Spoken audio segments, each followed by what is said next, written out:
വേണ്ടി ജോലി ചെയ്യുന്ന, നമുക്ക് വേണ്ടി ചിന്തിക്കുന്ന, നമുക്ക് വേണ്ടി എല്ലാ കാര്യങ്ങളും ചെയ്യുന്ന യന്ത്രമനുഷ്യർ. ഇതൊക്കെ നടക്കുമോ എന്നൊരു ചോദ്യത്തിന് നടക്കുമെന്ന് തന്നെയാണ് ഉത്തരം. ഒരു സംശയവും ആ കാര്യത്തിൽ ആർക്കും വേണ്ട. വർഷങ്ങൾക്ക് മുമ്പ് മൊബൈൽ ഫോണിൽ ഇരുന്ന് ലോകകപ്പ് ഫുട്ബോൾ കാണും എന്ന് നമ്മൾ കരുതിയിരുന്നു. STD ഫോണുകളുടെ കാലഘട്ടത്തിൽ ഈ കറക്കിക്കൊണ്ടിരുന്ന ഫോണുകൾ അപ്രത്യക്ഷമായി കയ്യിലേക്ക് ഒരു കുഞ്ഞു യന്ത്രം വരുമെന്നും അത് ലോകം മുഴുവൻ പരസ്പരം എത്ര കാലം 7 സമുദ്രങ്ങൾക്കപ്പുറത്ത് നിൽക്കുന്ന മനുഷ്യരെ പരസ്പരം കണ്ട് സംസാരിക്കാൻ ഇടവരും എന്ന് നമ്മൾ കരുതിയിരുന്നു. വലിയ വായനശാലകളുടെ വിശാലമായ മുറികളിൽ പോയിരുന്ന് അവിടുത്തെ പൊടിപിടിച്ച അലമാരകളിലിരുന്ന പുസ്തകങ്ങൾ, സർവ്വവിജ്ഞാന കോശങ്ങൾ പുറത്തെടുത്ത് അതിലെ താളുകൾ മറിച്ചു നോക്കി നോട്ടുകൾ കുറിച്ചെടുക്കുന്ന കാലഘട്ടത്തിൽ കയ്യിലെ ഒരു കുഞ്ഞൻ യന്ത്രത്തിൽ ChatGPT എന്ന് പറയുന്ന ഒരു ആർട്ടിഫിഷ്യൽ ഇന്റലിജൻസ് ബോട്ടിൽ ഒന്ന് കുറിച്ചെടുത്ത് കഴിഞ്ഞാൽ ഇതുപോലെ വിജ്ഞാനം ഇരമ്പിയാർത്ത് വരും എന്ന് നമ്മൾ കരുതിയിരുന്നു. ഇല്ല എന്നുള്ളതാണ് അതിൻ്റെ സത്യം. നമ്മൾ അതെല്ലാം സ്വപ്നങ്ങൾ മാത്രമായിരുന്നു, അല്ലെങ്കിൽ അങ്ങനെ സ്വപ്നം പോലും നമ്മൾ കണ്ടിരുന്നില്ല എന്നുള്ളതാണ് അതിൻ്റെ യാഥാർത്ഥ്യം. ഇന്ന് ലോകത്ത് മാറ്റങ്ങൾ കുതിച്ചു വരികയാണ്. അജു ശങ്കർ സാർ അതിൻ്റെ ഒരു കാഴ്ച നമ്മുടെ മുമ്പിൽ പറഞ്ഞു. നമ്മളൊപ്പം നിൽക്കുന്ന ഹ്യൂമനോയിഡുകൾ, നടന്നു പോകുമ്പോൾ വ്യത്യസ്തമായ സുഗന്ധം പുലർത്തുന്ന മനുഷ്യർ, സ്വയം പ്രകാശിക്കുന്ന മനുഷ്യർ. പണ്ട് മഹാഭാരതത്തിൽ കവചകുണ്ടലങ്ങളുമായിട്ട് കർണൻ ജനിച്ചു എന്ന് പറയുമ്പോൾ നമ്മളതിൻ്റെ ഒരു ഇതിഹാസത്തിലെ കഥാപാത്രമായി കണ്ടു. ഭാവിയിൽ ബയോടെക്നോളജിയുടെ ജീൻ അമെൻമെൻറ്റിൻ്റെയൊക്കെ കാലഘട്ടത്തിൽ സ്വയം പ്രകാശിക്കുന്ന മനുഷ്യരും സ്വയം സുഗന്ധം പുലർത്തുന്ന മനുഷ്യരും ഒരു ശരീരത്തിൽ അല്ലെങ്കിൽ ഒരു തുള്ളി ചോര പോലും പൊടിയാതെ മാംസവും മറ്റും നമ്മുടെ മുമ്പിൽ എത്തുന്ന ഒരു കാലഘട്ടം നമ്മുടെ മുമ്പിൽ നിൽക്കുകയാണ്. അപ്പം ഭാവിയെക്കുറിച്ചുള്ള വലിയ സ്വപ്നങ്ങൾ നമ്മൾ അച്ചു ശങ്കർ സാറിൻ്റെ ഭാഷയിലൂടെ നമ്മൾ അറിഞ്ഞു. പ്രിയങ്കരനായ സജിത് തേവൂരത്ത് സംസാരിച്ചപ്പോൾ നമ്മൾ നമ്മുടെ വേരുകളിലേക്കാണ് മടങ്ങിയത്. നമ്മുടെ ഭാഷ, നമ്മുടെ സംഗീതം, മനുഷ്യൻ്റെ ഭാവന. എത്ര യന്ത്രവൽകൃത ലോകമുണ്ടായാലും മനുഷ്യനെ മനുഷ്യനായി നിലനിർത്തുന്ന മനുഷ്യത്വത്തെക്കുറിച്ച് പറഞ്ഞു. ഭാവനയും മനുഷ്യത്വവും നാടനെന്ന് നമ്മൾ വിശേഷിപ്പിക്കപ്പെടുന്ന ഏറ്റവും സുപ്രധാനമായൊരു ബ്രാൻഡിനെ കുറിച്ചുമാണ് അച്ചു ശങ്കർ സാറും സജിത് തേവൂരത്തും ഒക്കെ പറഞ്ഞത്. അപ്പോൾ എൻ്റെ മുമ്പിലിരിക്കുന്ന പ്രിയപ്പെട്ട കുഞ്ഞുങ്ങളോട് ഭാവിയെക്കുറിച്ച്, നമ്മുടെ വേരുകളെക്കുറിച്ച് സംസാരിച്ചുകൊണ്ടാണ് നമ്മുടെ ഇന്നത്തെ ഈ ഒരു എക്സലൻസ് അവാർഡ് മുന്നോട്ട് പോയത്. അതിനുശേഷം ഇവിടെ മയക്കുമരുന്നിൻ്റെ വിപത്തുകളെക്കുറിച്ചാണ് സംസാരിച്ചത്. നമ്മുടെ മനസ്സുകളെ ചെകുത്താനാക്കി മാറ്റുന്ന, നമ്മുടെ സ്നേഹം നിറഞ്ഞ കുഞ്ഞുങ്ങളെ, ചേർത്ത് പിടിച്ചിരിക്കുന്ന കുഞ്ഞുങ്ങളെ അവരുടെ എല്ലാ സ്വത്വബോധത്തിൽ നിന്നും, എല്ലാ ആത്മീയ ഭാവത്തിൽ നിന്നും മാറ്റി മറ്റൊരു ചെകുത്താനാക്കി മാറ്റുന്ന ഒരു അവസ്ഥയെക്കുറിച്ചും അതിനെതിരെ ചിന്തിക്കേണ്ട കാര്യങ്ങളെക്കുറിച്ചുമാണ് ഇവിടെ ബോധവൽക്കരണ ക്ലാസ്സിൽ പറഞ്ഞത്. അപ്പം നിരവധി നല്ല കാര്യങ്ങൾ ഇവിടെ ചർച്ച ചെയ്യപ്പെട്ടു. ഇതെല്ലാം തന്നെ നിങ്ങളുടെ മനസ്സിൽ വെളിച്ചം പകരട്ടെ എന്ന് ഞാൻ ആശംസിക്കുകയാണ്. കായംകുളത്തിൻ്റെ പുതിയ തലമുറ സ്വപ്നങ്ങൾ കാണുന്ന, വേരുകളിൽ ആഴ്ന്നു നിൽക്കുന്ന, എല്ലാത്തരം പ്രലോഭനങ്ങളെയും ചെറുക്കുന്ന കായംകുളത്തിൻ്റെ നവസൃഷ്ടാക്കളായി മാറട്ടെ എന്ന ആശംസയാണ് എനിക്ക് മുന്നോട്ട് വെക്കുവാനുള്ളത്. നമ്മളൊരു നോളജ് ഡിവൈഡിൻ്റെ കാലഘട്ടത്തിലാണ്. പണ്ടൊക്കെ ഉച്ചനീചത്വങ്ങൾ എന്ന് പറഞ്ഞാൽ പഠിക്കാൻ അവസരമുള്ളവർ, പഠിക്കാൻ അവസരമില്ലാത്തവർ, വഴി നടക്കാൻ അവസരമുള്ളവർ, വഴി നടക്കാൻ അവസരമില്ലാത്തവർ, ഇങ്ങനെയൊക്കെ ആയിരുന്നു ഒരു കാലഘട്ടം. നൂറുകണക്കിന് വർഷങ്ങൾക്ക് മുമ്പുള്ളൊരു കാലഘട്ടം അങ്ങനെയായിരുന്നു. പക്ഷെ വിജ്ഞാനത്തിൻ്റെ ലോകത്തിൽ നോളജ് ഡിവൈഡ് എന്ന ഒരു കാര്യമുണ്ട്. നോളജ് ഡിവൈഡ് എന്ന് പറഞ്ഞു കഴിഞ്ഞാൽ അറിവിനെ അറിയാൻ അവസരമുള്ളവരും അറിവിനെ അറിയാൻ അവസരമില്ലാത്തവരും. ഈ നോളജ് ഡിവൈഡാണ് യഥാർത്ഥത്തിൽ ലോകത്തെ ഇന്ന് മുന്നോട്ട് നയിക്കുന്നത്. നമുക്കൊരിക്കലും സ്വപ്നം പോലും കാണാത്ത പുതിയ പുതിയ ആശയങ്ങൾ കടന്നു വരും. ഇപ്പം ക്രിപ്റ്റോ കറൻസി എന്ന് പറയുമ്പോൾ നമുക്ക് ഒറ്റയടിക്കൽ നമുക്കറിയാൻ സാധിക്കുന്നുണ്ട്. നിർമ്മിത ബുദ്ധിയുടെ പുതിയ ആശയങ്ങൾ, ഇതൊക്കെ ലോകത്തിൻ്റെ വിവിധ തലങ്ങളിൽ പുതിയ തലമുറ അറിഞ്ഞുകൊണ്ടേയിരിക്കുകയാണ്. പുതിയ പുതിയ blockchain, cryptocurrency, artificial ഇൻ്റലിജൻസിൻ്റെ പുതിയ തലങ്ങൾ, ഇതൊക്കെ തന്നെ ലോകത്തിലെ ഒരു തലമുറ അറിയുമ്പോൾ അതറിയാൻ അവസരമില്ലാത്തൊരു തലമുറ മത്സരത്തിൽ പിന്നോട്ട് പോവുകയാണ് എന്നതാണ് അതിൻ്റെ യാഥാർത്ഥ്യം. ഇപ്പോൾ ആദ്യഘട്ടത്തിൽ ഡിജിറ്റൽ ഡിവൈഡായിരുന്നു. ഇപ്പോൾ വൈഫൈ സൗകര്യങ്ങളുള്ള സ്ഥലങ്ങളിൽ, മൊബൈൽ ഫോൺ സൗകര്യങ്ങളുള്ള സ്ഥലങ്ങളിലെ കുട്ടികളെ സംബന്ധിച്ച് അവർക്ക് അറിവ് അവരുടെ വിരൽത്തുമ്പിലായി. എന്നാൽ വൈഫൈ ഇല്ലാതിരിക്കുന്ന കുട്ടികളോ അല്ലെങ്കിൽ മൊബൈൽ ഫോൺ ഇല്ലാതിരുന്ന കുട്ടികളോ അവർക്ക് അറിവ് ലഭിക്കാൻ താമസമുണ്ടായി. അപ്പോൾ അന്ന് ഡിജിറ്റൽ ഡിവൈഡായിരുന്നു. ഇന്നിപ്പോൾ എല്ലാ സ്ഥലങ്ങളിലും ഒരുപോലെ വൈഫൈ സൗകര്യങ്ങളൊക്കെ ആയി. മൊബൈൽ ഫോണുകൾ കുഞ്ഞുങ്ങളുടെ കൈകളിലേക്ക് എത്തി ഒരു പരിധി വരെ. ഇപ്പോഴും അതൊന്നുമില്ലാത്ത നിരവധി കുഞ്ഞുങ്ങളുണ്ട്. അപ്പോൾ ഈ നോളജ് ഡിവൈഡ് എന്ന ഈ കാലഘട്ടത്തിൽ ഏറ്റവും പുതിയ അറിവ് ലഭ്യമാകുന്നവരും ഏറ്റവും പുതിയ അറിവ് ലഭ്യമാകാത്തവരുമായ ഒരു തലമുറ നിൽക്കുമ്പോൾ നമുക്ക് ഈ നോളജ് ഡിവൈഡിനെ നമുക്ക് അതിജീവിക്കണം. നമ്മുടെ കുഞ്ഞുങ്ങൾക്കും കായംകുളത്തെ കുട്ടികൾക്കും ലോകത്താകമാനം നടക്കുന്ന മാറ്റങ്ങളെക്കുറിച്ച് അവർക്ക് ആദ്യഘട്ടത്തിന് അറിവ് ലഭിക്കണം. ലോകത്തെല്ലായിടത്തും നടക്കുന്ന മാറ്റങ്ങളെ നമുക്കും അതിന് അറിയാനുള്ള അവസരമുണ്ടാകണം.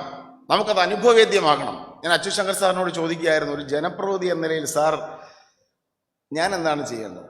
കാരണം നമ്മളെപ്പോഴും അങ്ങനെയാണല്ലോ ചോദിക്കുന്നത്. നമുക്ക് അറിയാൻ കഴിയാത്ത കാര്യങ്ങൾ അറിയാവുന്നവരോട് ചോദിക്കുക എന്നുള്ളതാണ് ഏറ്റവും സുപ്രധാനമായ കാര്യം. കാരണം അല്ലാതെ എല്ലാം അറിയാം എന്ന് ചിന്തിക്കുന്നതിൽ യാതൊരു അർത്ഥവുമില്ല. അച്ചു ശങ്കർ സാർ എന്നോട് പറഞ്ഞു, നമ്മുടെ പുതിയ തലമുറ ഇവർ പ്രതീക്ഷകളാണ്. നമുക്ക് കുറേ കാര്യങ്ങൾ ചെയ്യാനുണ്ട്, നമുക്ക് കുറേ കാര്യങ്ങൾ ചെയ്യണം. നമ്മുടെ പുതിയ തലമുറയ്ക്ക് അവരുടെ ഭാവിയിലെ സ്വപ്നങ്ങളെക്കുറിച്ച് അറിയുവാനുള്ള അവസരം നമുക്ക് ഒരുക്കണം ലിജു, നമുക്ക് കൂട്ടായി ചെയ്യാം എന്ന് പറഞ്ഞു. ഞാൻ തീർച്ചയായിട്ടും നിങ്ങൾക്ക് ഉറപ്പ് തരുന്നു, ലോകത്താകമാനം നടക്കുന്ന മാറ്റങ്ങളെ, വിജ്ഞാനത്തിൻ്റെ പുതിയ അറിവുകളെ കായംകുളത്തെത്തിക്കുവാനുള്ള ആത്മാർത്ഥമായ ശ്രമം എൻ്റെ ഭാഗത്ത് ഉണ്ടാകും എന്ന ഉറപ്പാണ് ഈ എക്സലൻസ് അവാർഡിൽ ആദ്യം തന്നെ മുന്നിട്ട് വെക്കുന്നത്. നമുക്കറിയണം ലോകത്തെ മികച്ച മാറ്റങ്ങൾ, മികച്ച മാതൃകകൾ നമുക്കറിയണം, നമുക്ക് ചർച്ച ചെയ്യപ്പെടണം. ഇപ്പം ഞാൻ അടുത്തിടെ വായിച്ച ഒരു കാര്യം, ഷാർക്ക് ടാങ്ക് എന്ന് പറഞ്ഞ ഒരു സീരീസ് ഉണ്ട്. 2009 ABC ചാനൽ തുടങ്ങി വെച്ച ഒരു സീരിയലാണ്. അത് സീരിയൽ എന്താ പറഞ്ഞാൽ, ഷാർക്ക് എന്ന് പറഞ്ഞാൽ സ്രാവാണ്. അപ്പോൾ ഷാർക്ക് വളരുന്ന ടാങ്ക്, ഷാർക്ക് ടാങ്ക് എന്ന് പറഞ്ഞ ആശയം ഇങ്ങനെയാണ്: ലോകത്തിലെ പ്രശസ്തരായ അല്ലെങ്കിൽ ഏറ്റവും മികച്ച ബിസിനസ്മാൻമാർ അല്ലെങ്കിൽ ഏറ്റവും മികച്ച വൈദഗ്ധ്യമുള്ളവർ ഒരിടത്തിരിക്കുന്നു. അവരാണ് ഷാർക്കുകൾ, അവരാണ് സ്രാവുകൾ. പുതിയ ആശയങ്ങളുള്ള കുട്ടികൾ അവരുടെ മുമ്പിൽ അവരുടെ ആശയങ്ങൾ പ്രസന്റ് ചെയ്യുകയാണ്, ഷാർക്കുകൾക്ക് മുമ്പിൽ അവരുടെ ആശയങ്ങൾ പ്രസന്റ് ചെയ്യുകയാണ്. അപ്പോൾ ഏറ്റവും മികച്ചൊരു ഇന്നോവേഷൻ ആണ് എന്നുണ്ടെങ്കിൽ ആ കുട്ടി അവിടെ സ്പോട്ട് ചെയ്യപ്പെടുകയാണ്. പറയുന്നു, ഈ ആശയം കൊള്ളാം, ഞങ്ങൾ ആ ആശയത്തെ ഏറ്റെടുക്കാൻ തയ്യാറാണ്. നിങ്ങൾക്ക് പണത്തിൻ്റെ കുറവുണ്ടെങ്കിൽ ഞങ്ങൾ ഫണ്ട് ചെയ്യും, നിങ്ങൾക്ക് ടെക്നോളജിയുടെ കുറവുണ്ടെങ്കിൽ ഞങ്ങളത് ഫണ്ട് ചെയ്യും.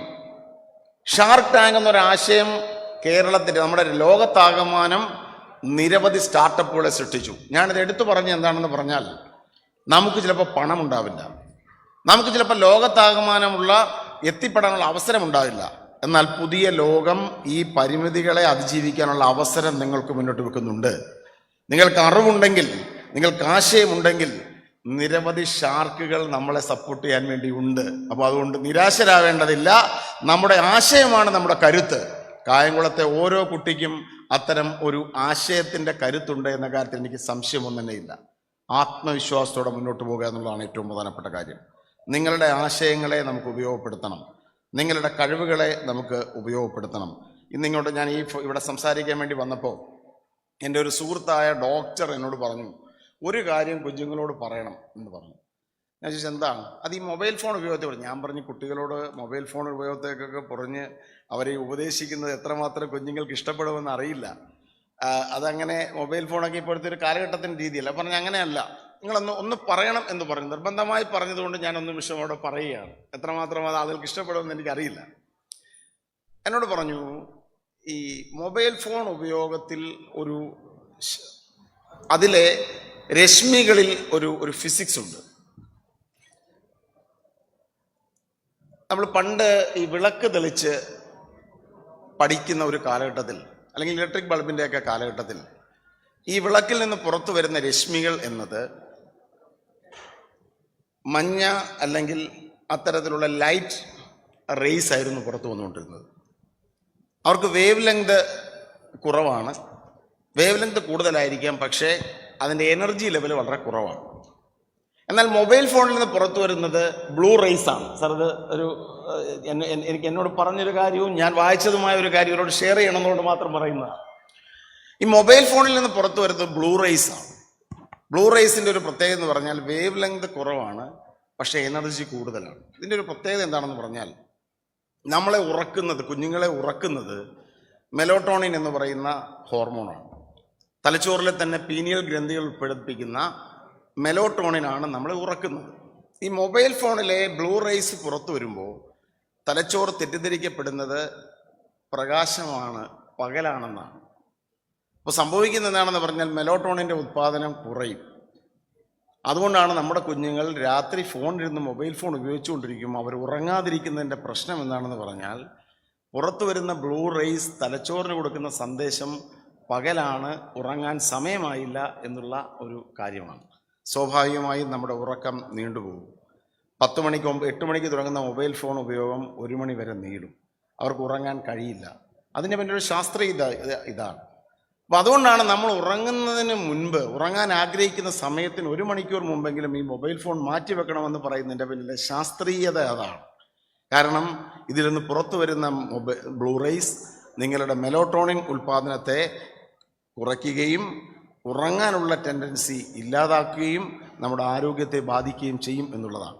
അതുകൊണ്ട് പ്രിയപ്പെട്ട കുഞ്ഞുങ്ങളെ, ഉറങ്ങുന്നതിന് അല്ലെങ്കിൽ മൊബൈൽ ഫോണിൻ്റെ രാത്രി ഉപയോഗം ഒന്ന് കുറച്ചില്ലെങ്കിൽ നിങ്ങളെ ദോഷകരമായി ബാധിക്കും എന്ന ഒരു ശാസ്ത്രീയത കൂടി ഈ ഒരു യോഗത്തിൽ സംസാരിക്കണമെന്ന വളരെ കൃത്യമായി പറഞ്ഞൊരു കാര്യം ഞാൻ നിങ്ങളോട് ഷെയർ ചെയ്യാൻ ആഗ്രഹിക്കുകയാണ്. നിരവധി കാര്യങ്ങൾ ഇവിടെ ചർച്ച ചെയ്യപ്പെട്ടു. നമ്മുടെ ഭാവിയെക്കുറിച്ചുള്ള ശുഭപ്രതീക്ഷയാണ് ഓരോരുത്തരുടെയും മനസ്സിലും കണ്ണിലുമുള്ളത്. നിങ്ങൾക്ക് മുന്നോട്ട് പോകാൻ സാധിക്കുമെന്ന കാര്യത്തിൽ എനിക്ക് യാതൊരു സംശയവുമില്ല.